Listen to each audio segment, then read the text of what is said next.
Yes, welcome back to my channel. This side Ashish and channel name is Wolves Vector. Listen me very carefully. अब हम chart analysis करेंगे सबसे पहली चीज। दूसरी चीज क्या करेंगे, हम डेटा एनालिसिस करेंगे कि डेटा क्या बोल रहा है, फॉरेन इन्वेस्टर हमारा क्या करके गया है, डोमेस्टिक इन्वेस्टर हमारा क्या कर रहा है और कल मार्केट का ट्रेंड क्या हो सकता है। आज का मैंने मॉर्निंग में ही बता दिया था, 8 बजे की वीडियो में, प्री मार्केट ओपनिंग में ही बता दिया था, सेल ऑन राइज। मेरा एक ही सेंटेंस था, सेल ऑन राइज।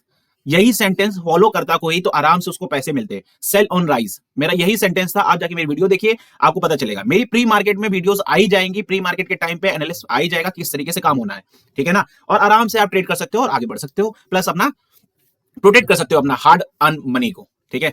फिलहाल किस तरीके से काम हो रहा है, डेटा क्या कर रहा है, क्या हमारा यूएसडी आईएनआर का क्या सीन है, ट्रेड डील्स कितनी हुई हैं, जापान में और यूएस में यूक्रेन और रशिया का क्या सीन चल रहा है, ठीक है। इकोनॉमिक ग्रोथ में क्या दिक्कत आ रही है, क्रिप्टो इतना क्यों टूट गया है, ये सारे रीजन क्यों है, ये यूएस लगातार मार्केट 2 दिनों से क्यों गिर रहा है, ये सारे रीजन इस वीडियो में आपको देखने को मिलेंगे। सबसे पहले हम आते हैं चार्ट में, पहले टेक्निकल काम करते हैं कि टेक्निकल किस तरीके से होगा। जैसा कि पिछली बार भी मैंने बताया था कि टेक्निकल में मुझे ये जब तक से टूटते हुए नहीं दिखेगी ये वाली लाइन, मुझे पॉजिटिव व्यू नहीं मिलेगा, ठीक। पहली चीज। दूसरी चीज, ये पुराना हमारा हाई था। पुराने हाई को अगर आप ध्यान से देखिए, पुराने हाई की क्लोजिंग अभी अच्छे से आई नहीं है। पुराने हाई की क्लोजिंग के ऊपर अच्छे से बैठ के क्लोजिंग दे रहा है, होल्ड कर रहा है, वो मार्केट मुझे दिख नहीं रहा है। कैंडल यहां स्टेबल नहीं दिख रही है पुरानी, यही तो है। पुरानी क्या थी, 26,082। क्या उसके ऊपर क्लोजिंग कोई बढ़िया कैंडल दी? नहीं दी। टच करके बूम, टच करके बूम, टच करके बूम, क्लोजिंग हमेशा नीचे आ रही है, ठीक है। एक और चीज देखिए, यहां नीचे से भी कुछ अजीब सी क्या मैं कहूं कि कह सकते हैं थोड़ा ही सही छोटा, लेकिन हाँ इस टाइप की थोड़ी सी लाइन दिख रही होगी आपको।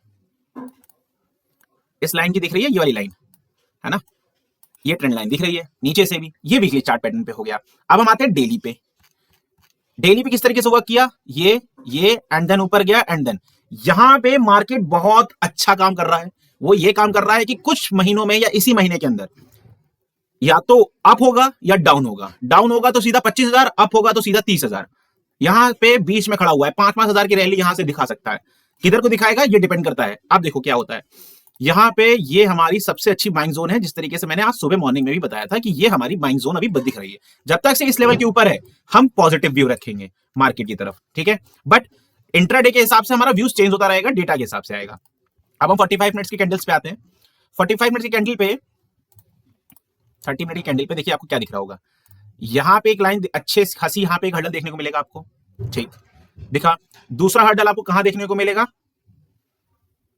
ये दूसरा हर्डल, ठीक है। इन सबको मैं रेड करता हूं, ये दूसरा हर्डल होगा हमारा, ये मेरा पहला हर्डल होगा, ठीक है।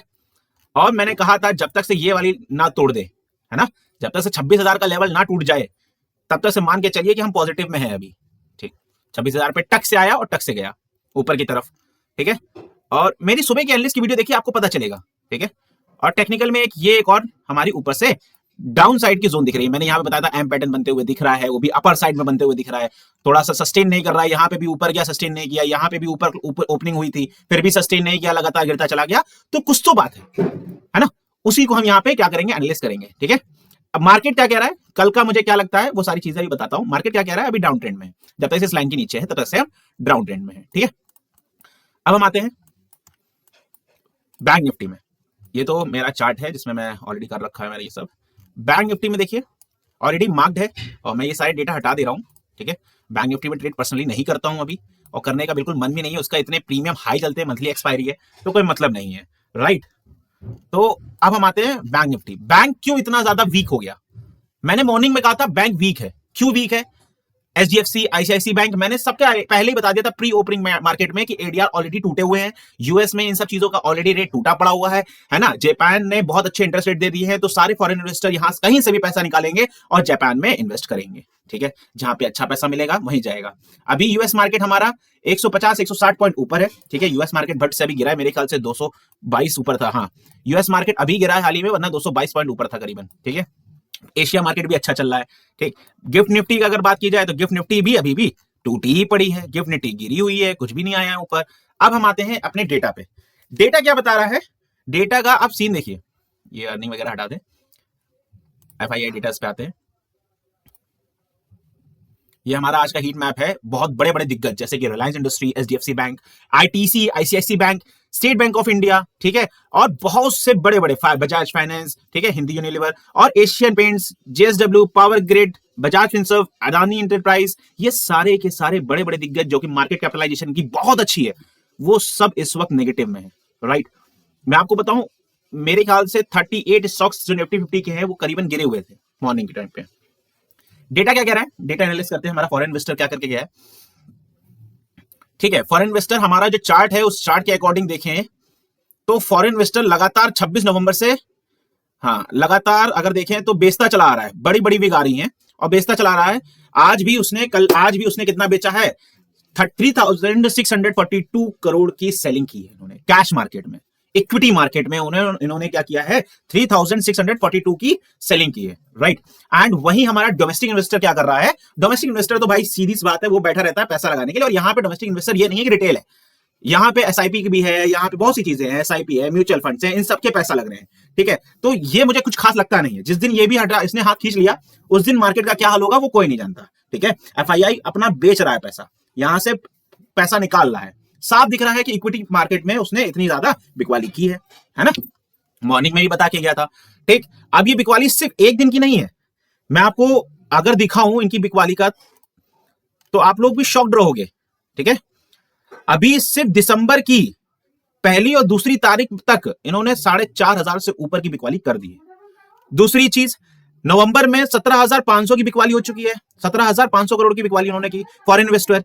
अक्टूबर में 2,346 की बिकवाली हो चुकी है, सितंबर में 35,301 तक की बिकवाली कर ली। तो ये अपना पैसा क्यों निकालते जा रहे हैं, क्यों बेचते जा रहे हैं मार्केट को, ये अपना पैसा यहां क्यों नहीं लगा रहे हैं, कोई रीजन होगा ना। और डोमेस्टिक वहां पे खड़ा होता चला जा रहा है, पैसा लगाता जा रहा है। यहां पैसा तो अलग अलग चीजों का है, एलआईसी का है, काफी अलग अलग है, म्यूचुअल फंड, एसआईपी, इन सब का पैसा है, ठीक है। तो इसी की वजह से मार्केट आज बाइंग जोन पे दिख रहा है, डोमेस्टिक की वजह से। हम इतने मजबूत हैं क्यों, हम इतने इसलिए मजबूत है क्योंकि हमारी पॉपुलेशन अच्छी खासी है और सब वेल अवेयर है, सब वेल अवेयर है उनको पैसा कहां लगाना है, क्योंकि बैंक तो पैसा देने के लिए रेडी नहीं है, इंटरेस्ट रेट सही से दे नहीं रहा है, तो पैसा कहां से लगेगा, कहीं से चाहिए।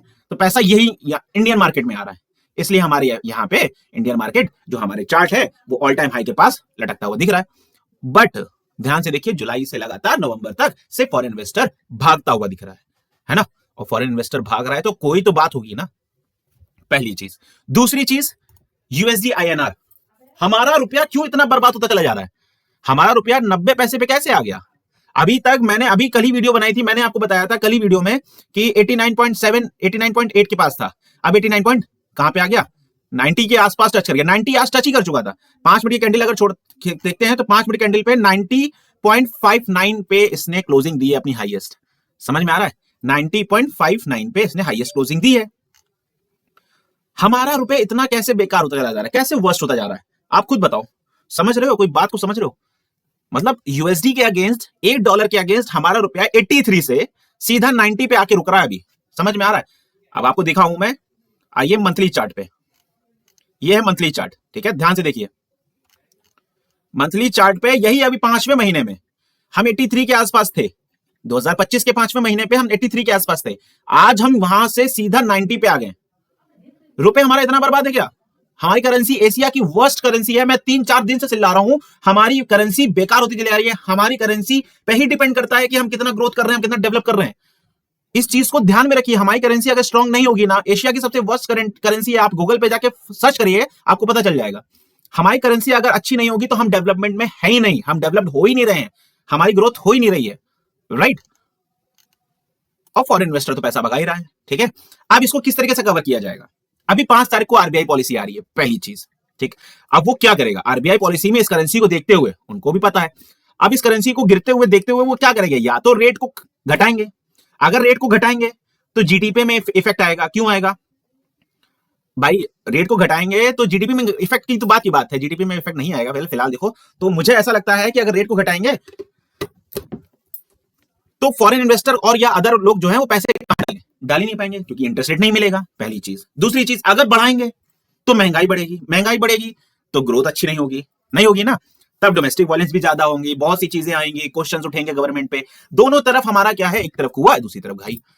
अब बात को समझो, अगर वो इंटरेस्ट रेट को बढ़ाते हैं तो महंगाई बढ़नी है, पहली चीज, सिंपल सा है, interest rate is directly proportion to महंगाई, ठीक। अगर वही महंगाई बढ़ गई, इंटरेस्ट रेट बढ़ गया, तो ग्रोथ तो पॉसिबल नहीं है। ठीक है, क्वेश्चंस बहुत पुटअप होने हैं। ठीक, इंटरेस्ट रेट अगर बढ़ गया तो एक पॉजिटिव चीज है कि हमारा जो आईएनआर है वो और वर्स्ट हो जाएगा। ये पॉजिटिव चीज है, पता तुमको क्यों?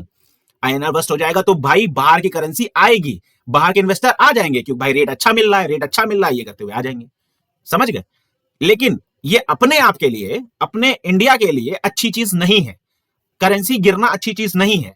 समझ में आ रहा है? हम कहीं पे स्टैंड नहीं कर पाएंगे।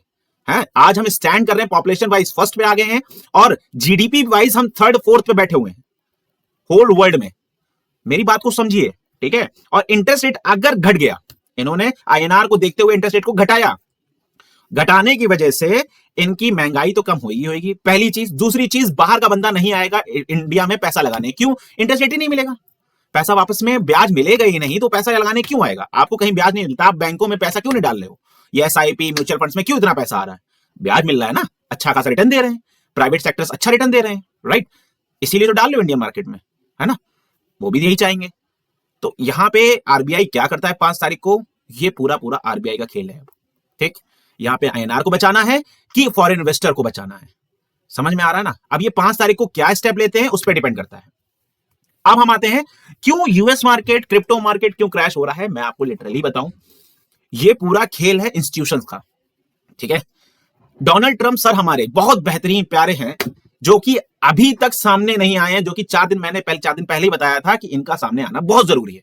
अभी तक सामने नहीं आ रहे हैं। क्यों? क्योंकि उनका भी पैसा लगा है मार्केट में, और अगर पैसा लगा है तो कुछ तो वो कर रहे हैं और दूसरों लोगों से भी करवा रहे हैं, इंस्टीट्यूशन से करा रहे हैं, क्योंकि जितना ज्यादा बीटीसी को गिराएंगे उतना ज्यादा वो ग्रैब कर पाएंगे, उतनी क्वांटिटी अपने पास रख पाएंगे, उतना वो कैप्चर कर पाएंगे आने वाले टाइम में।